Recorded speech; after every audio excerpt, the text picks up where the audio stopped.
Herzlich willkommen in Kloster Salem zu unserer Zeitreise.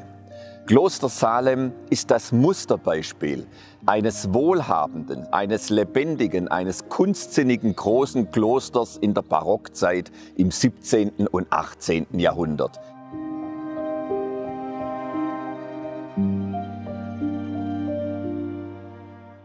Die Kirche wurde begonnen 1285, aber wir erleben den Gesamteindruck in der letzten Umbauphase, die im letzten Viertel des 18. Jahrhunderts erfolgte.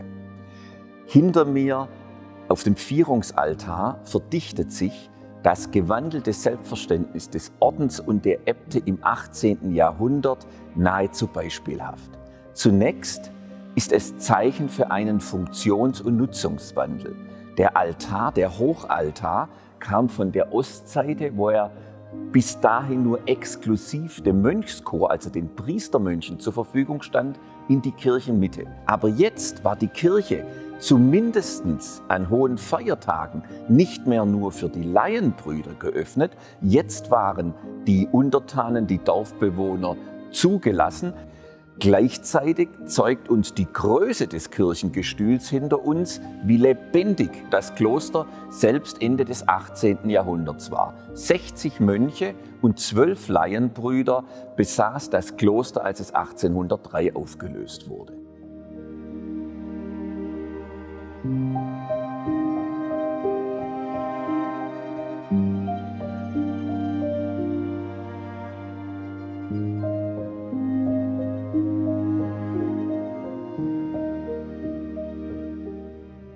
Nur wenige Kunstwerke verdichten die Entwicklung Salems seit seiner Gründung so gekonnt wie der sogenannte Striegelaltar.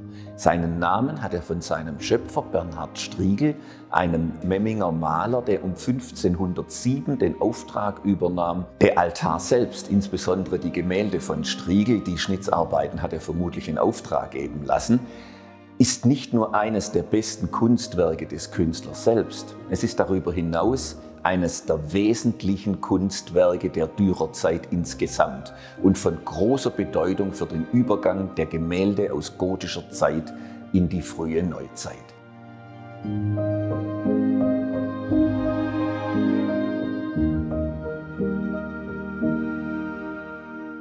Er ist Zeuge des großen Brands von 1697, ja, er ist vermutlich das einzige Kunstwerk von Wert, das diesen Brand überstanden hatte.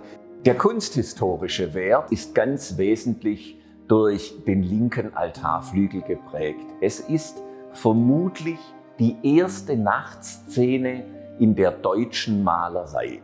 Entscheidend für Striegel und die Mönche war aber nicht die Tatsache, dass zum ersten Mal eine Nachtszene gemalt wurde, sondern was sollte diese Szene ausdrücken? Mit Christus kommt das Licht in die Welt. Seine Geburt überstrahlt alles.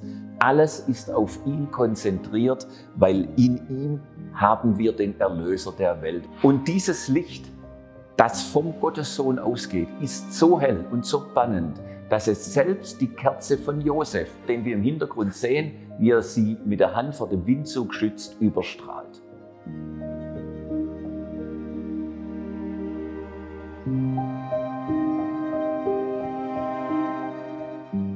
Auch so etwas gehört zum baulichen Kosmos von Kloster Salem.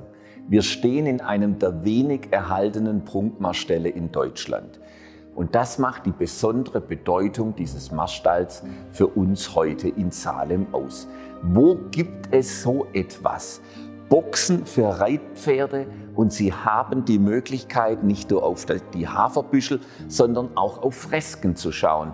Und diese in einer wunderbaren Qualität, liebevoll und fachkundig restauriert vor wenigen Jahren.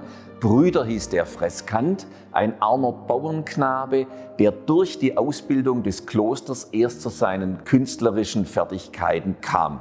Und natürlich finden wir Josef Anton Feuchtmayer, dieses Mal in den Skulpturen an den Postamenten, die den Raum gliedern. Vermutlich handelt es sich um antike Gestalten, wie auch das Bildprogramm in den Brüderschen Fresken, Pferdegötter, berittene Krieger, aber auch schlichtweg Pferdedarstellungen sind.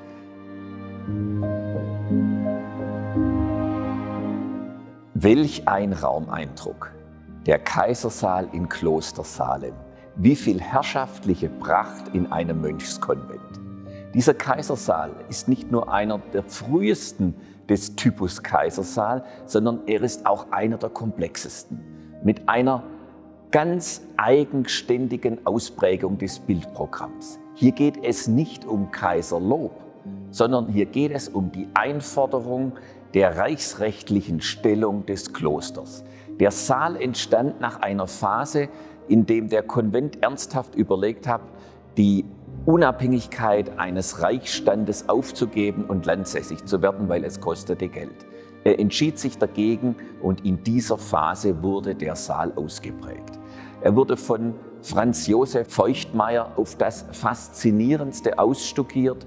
Funktional dient der Kaisersaal als Scharnier zwischen den Gemächtern des Abtes und seines höchsten Gastes in den sogenannten Fürstenzimmer. Der Saal selber war der große Festsaal des Klosters.